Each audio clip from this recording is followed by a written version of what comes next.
Hello, everyone, and welcome back to the Cisco Optics Podcast, where we talk about pluggable optics for networks. Coherent optics have been the go-to solution for high-end optical transport systems for years. Eventually, these optics were modularized, and with recent advances in DSP design and optics manufacturing, this technology is now available in small form factor, pluggable modules. In March of 2021, Cisco recognized the importance of this technology and acquired the industry's leader by far in this space, Acacia Communications. This is episode 23, and we continue our conversation with Tom Williams. Tom joined Cisco through the Acacia acquisition in 2021. We talk about fundamental limits of communication and then get into standards.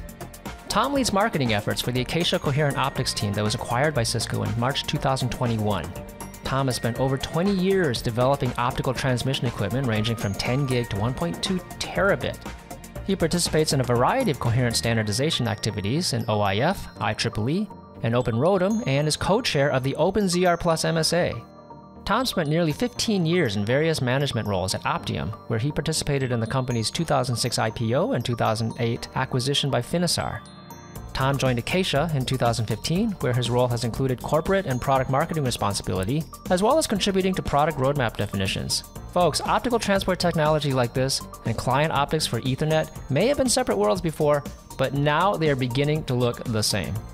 Please follow us on Apple Podcast or subscribe on whatever podcasting platform you use. We're actually part of the Cisco Podcast Network.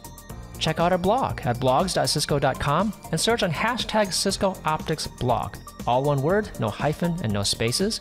You'll find podcast episode notes with timestamps there.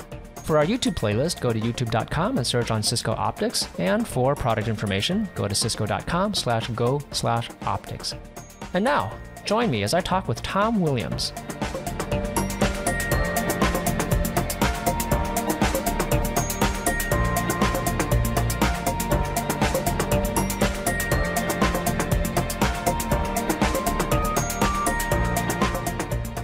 So I was thinking, just wait for the next CMOS node and you're good to go, right? But at the same time, you said, well, we're getting into higher QAM, getting into higher data rates. So that's kind of like an upward battle.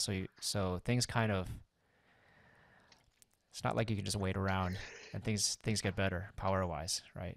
Right, and that's right as well, right? So you're also trying to push higher data rates, and so that goes against the lower powers that you're able to achieve with the advanced CMOS nodes. And like I said, like we're running out of the ability to just go to higher order modulation because you just don't get that much more improvement by going even higher.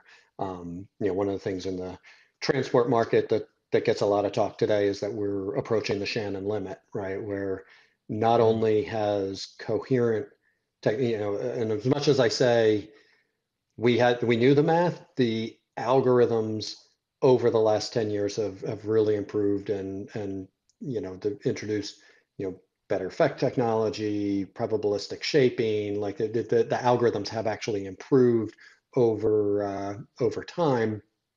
And what is the Shannon limit?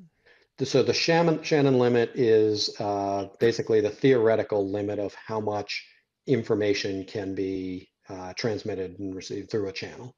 And so if your channel is defined by a certain bandwidth available, it puts an upper boundary on the maximum amount of information that channel can carry. And so, we're not there yet, right? I mean, there's still improvements that can be made, but if you think about when Coherent was first introduced, so standard early implementations, there were some like 40 gig and 2x50, but early implemented 100 gig was 100 gig QPSK was the first like really broadly adopted solution, and that was deployed. The implementation was on the order of 30, it was usually about 32 gigabaud or so, and that was sent through a 50 gigahertz channel. And later generations, we moved from QPSK to 16 QAM. And so we went from 2 bits per symbol to 4 bits per symbol, doubled the amount of data, still using the same baud rate, still fitting in the same channel and still able to address a lot of network applications. And so we essentially doubled the capacity per channel, per set of optics, right? You essentially get twice as much data through the same set of optics. So it was a really efficient way to scale the network. If you fast forward to today, that was a 2-to-1 factor. Now our solutions tend to be very closely coupled in terms of the uh, the modulation format used to maximize. Like I said, we can go all the way up to 64 QAM. We can dial that down to lower order modulation if we need a little bit more performance. We can adjust the spectrum and match it very closely with the filter characteristics and the channel that's available. And so if you think of that channel as the maximum, the theoretical limit of the channel capacity, well, at 100 gig I might not have been pushing the limits of how much data could be transmitted through there. At 32 gigabaud, I probably had extra space in the bandwidth available in my channel. I wasn't Mm-hmm. pushing that so closely. Today we have very finely tuned solutions that are really optimizing every bit of capacity that we can get out of the channel. And so continuing generations, there's incremental improvements, and we get a little bit better algorithms with each generation, but we're not getting those kind of 2-to-1 games, right? Mm-hmm. It's just not possible anymore, and so that's having a big impact on how we all think about next generation developments and everything. The optimization that you mentioned is per channel or for the channel. Is that dynamic or is that in the design? It can be in practical implementations. And I think that's actually an area where there can be some improvement over future generations, is to make that a bit more dynamic. I think the hardware is capable of supporting it, but the control plane and everything else that's necessary to make that fully dynamic isn't quite there yet. So in general, most of the time, even though the hardware can be very flexible and do almost infinitely tunable, um, for a given network, it's generally set up in a handful of different modes, and those are sort of considered to be the optimal solution. So one network operator might use different modes than another one, but it's not dynamically fine-tuned on a link by link basis. So I think that's an Okay. area for potential improvement. I think it's something that um, we might be able to get a bit more performance Okay. out of the network if we can take more advantage of that. But a single piece of hardware you're saying can be set by the user when they deploy it, depending on the conditions that they're Yeah, in which they're and deploying it. in a submarine application, they might actually fine tune each individual link, right? In that Mm. case, it is a bit more dynamic, but so you always end up with this trade-off between how scarce is the fiber, how much do you want to put into actually getting the absolute most out of each individual wavelength, and so submarine sort of being an extreme of that. In those cases, they might actually fine tune each individual link. In other applications, as you go closer toward toward long haul than metro, it's more likely that they make more of a trade-off for simpler operations, and use something that is kind of on average the right solution. So, maybe this is a good segue to something else I wanted to touch upon. I I'm fairly aware that certain activity in standards bodies is setting the groundwork for having this dynamic adjustment capability um, possible. I'm thinking of like CMIS, basically having like certain monitoring features available. You mentioned OIF toward the beginning of our conversation. What was your involvement there, and is there anything you can say about standards in general? Um, yeah, I've been pretty active in a number of different standards.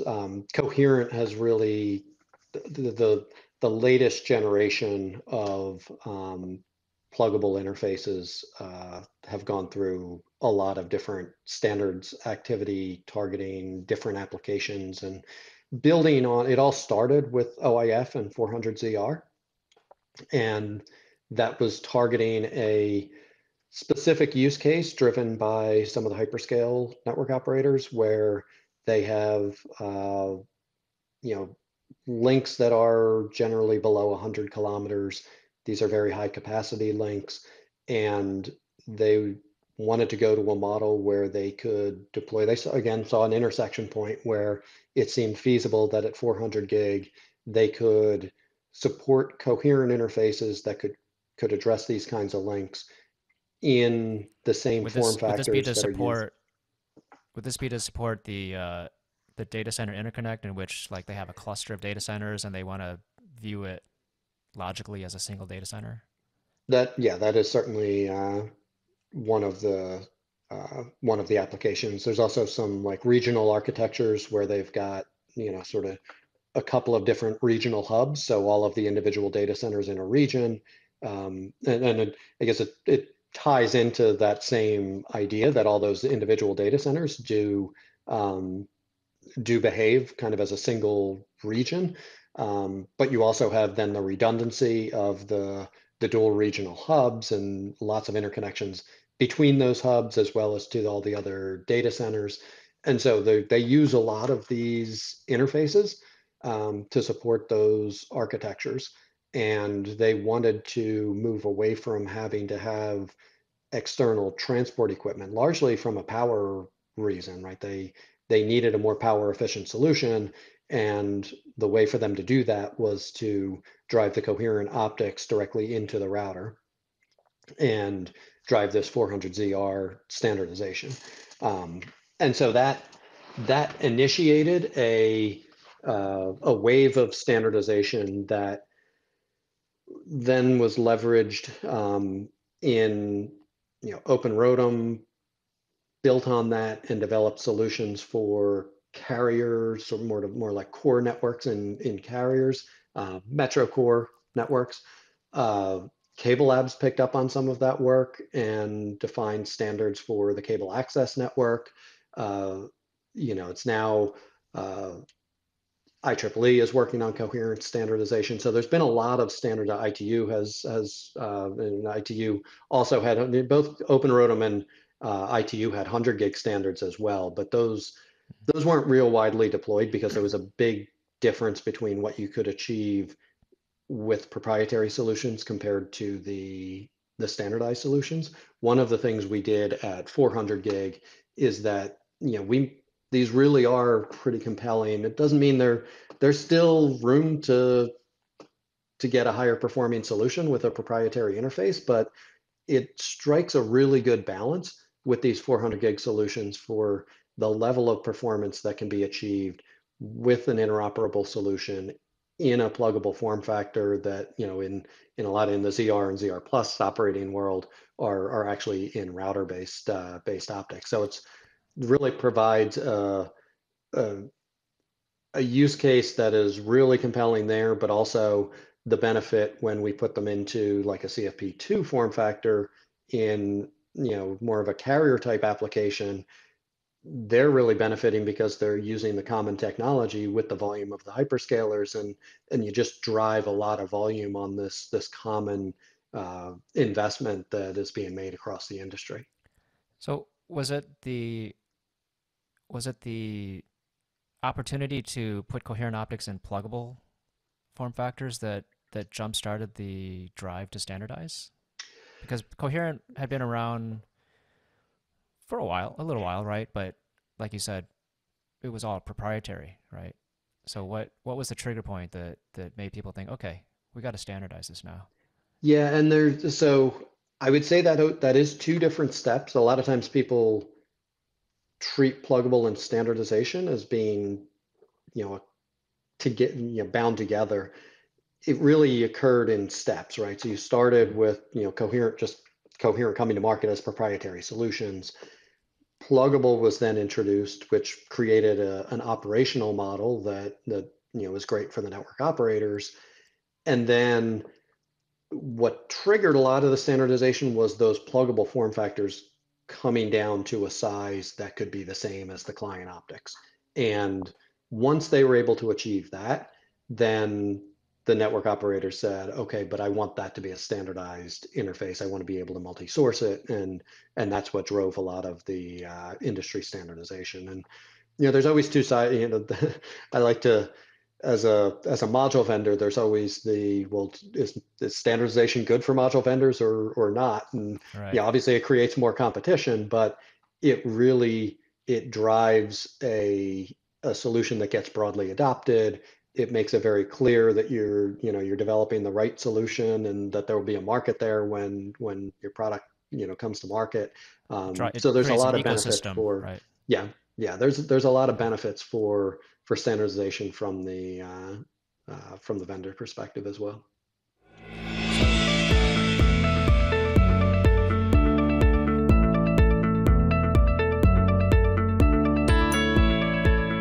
That was the fourth part of my conversation with Tom Williams. Next time, we'll get into the future of coherent optics. Follow us on Apple Podcast and leave a review, or subscribe on whatever podcasting platform you use. You may see the Cisco Podcast Network come up when you search for Cisco Optics Podcast. That's where we live, and you can find other great podcasts there too. And we'd really appreciate you helping to get the word out. Share this with friends and colleagues that come to mind when you think of network technology and optics. Also, check out the Cisco Optics blogs at blogs.cisco.com and search on hashtag Cisco Optics blog. No spaces and no hyphens. We also have this podcast and educational videos on YouTube. Just go to youtube.com and search on Cisco Optics. Thank you for listening. This is Pat Chow, Product Manager at Cisco Optics. The next episode is the final part of my conversation with Tom Williams. Until next time.